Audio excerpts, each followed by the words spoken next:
Video. In this one, I'll be covering the latest developments throughout the front line, starting out in the Robotyne area, where we here see the Ukrainian forces have managed to regroup their forces after a lot of fighting in the area.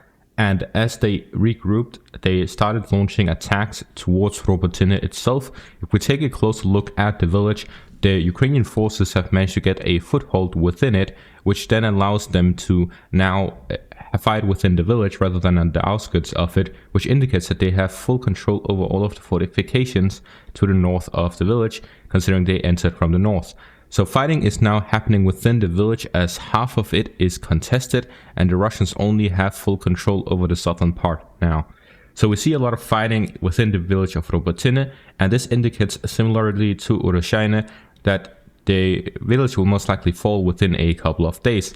After the Ukrainians entered Urushaine, they managed to capture the full village after just a couple more days. So with this, we see that the Ukrainians will most likely capture Robotyne soon, and as I've said multiple times, the Ukrainians, as soon as they capture Robotyne, will launch their main push, and this is because the fact that the first line of Russian defenses is right after it. We see here that if the Ukrainians manage to capture Robotyne, then they will have this as a position here to the north of the first offensive line.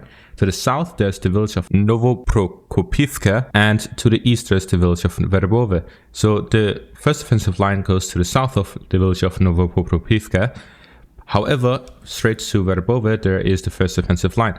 So the Ukrainian forces can, from this position holding Robotyne, push to the eastern parts through the fields towards the village of Verbove and towards the first offensive line. If they manage to break through, then the position of Novoprokopivka is essentially useless, and the Ukrainians will have the village of Robotyne under their control, which would allow them to avert most of the direct fire as they launch their offensive. So most likely, as soon as the Ukrainian forces capture Robotyne, they'll be able to launch their main push towards Verbove and the eastern parts. There is also the possibility that they'll wait until they've captured Novoprokopivka, after which they will attempt to break through from two directions, towards Verbove and towards the two villages here to the south of Robotyne and Novoprokopivka.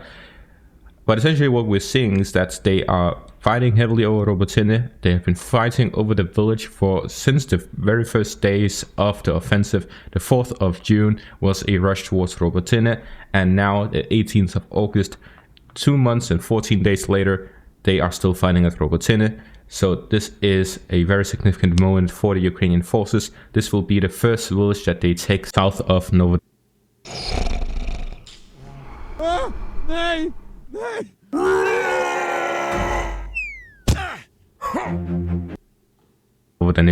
Then we move on to the Staromayorsk area, where here the Ukrainian forces continue their attacks south of Urushaine, as well as to the direction of Priotne. So as I've mentioned in a previous video, the fighting here will significantly increase in the direction of Seremenivka.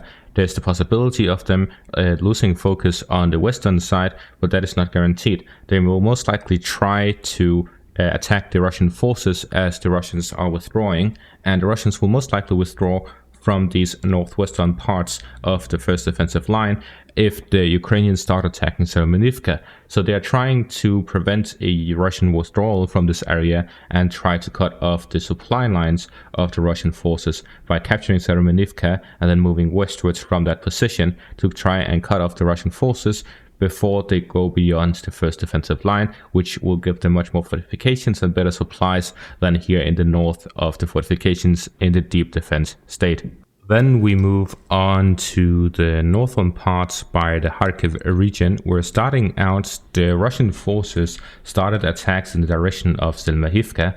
They are attacking from two directions, from the north and from the south. So these are most likely from the village of Polomyichiha, as well as from the village of Novoselivsk, which they recently captured. So with this, they are able to attack Selmahivka from two directions. And as we see, this is a tall village, but not very wide. So essentially, them attacking from the two sides, and then with cover fire from the eastern parts, they are able to essentially have the whole village under fire as they are attacking. So the Russian forces are trying to storm the village from multiple directions. So this village is one that the Ukrainians have been able to hold on to heavily, and this is most likely because of the Serebets River going through it. So with the Serebets River going through the village, the Russians are having a hard time storming it, as they would have to cross a river while the fighting is heaviest within the village. So we're seeing that they are attacking from the northern and southern parts. This is most likely to draw out the Ukrainian forces and spread them out around the village, and then hit them with artillery fire to the point at which they can start crossing. And once they've started crossing, they're able to take the village. So this is heavy fighting ongoing in this direction. However, there's no clear outcome yet. As for the very northern parts, the fighting continues by the village of Sinkivka. As we see here, the Russian forces continue their attacks both in the direction of Sinkivka, but most importantly to the eastern parts of it, where they've managed to physically capture the intersection between Sinkivka and Petropavlivka, the road that goes between the two villages. And with this, the Russians have entered the village from the eastern part and from the northern part, as heavy fighting continues for the village, which leaves it in a gray zone. At the same time, the Russian forces managed to advance slightly here to the east of the area, to the south of Vilshana, and they've managed to capture the fields here in the east of Sinkivka as well. So the Russian forces are here continuing their attempts at capturing Sinkivka and advancing towards Petropavlivka, and they are advancing ever so steady. We then also move on to the Sumy region here to the north of the country. We see that the Russian forces have allegedly increased the amount of deep reconnaissance operations in this area, which could indicate some movement there. And with the last video, we saw that the Russian officials announced that they were preparing an offensive. So which scale and how it would happen and so on, that is still under questioning. But the effect that the offensive will happen is true, and according to a interview Lukashenko did yesterday, he claims in that there is 250,000 trained volunteers of the Russian army that has not been deployed in the war yet. This aligns with the narrative of the Russian Ministry of Defense. They have been saying that since the start of January 1st until the 4th of August, there was 236,000 volunteers to the Russian army, and this is besides the mobilized infantry. So with 236,000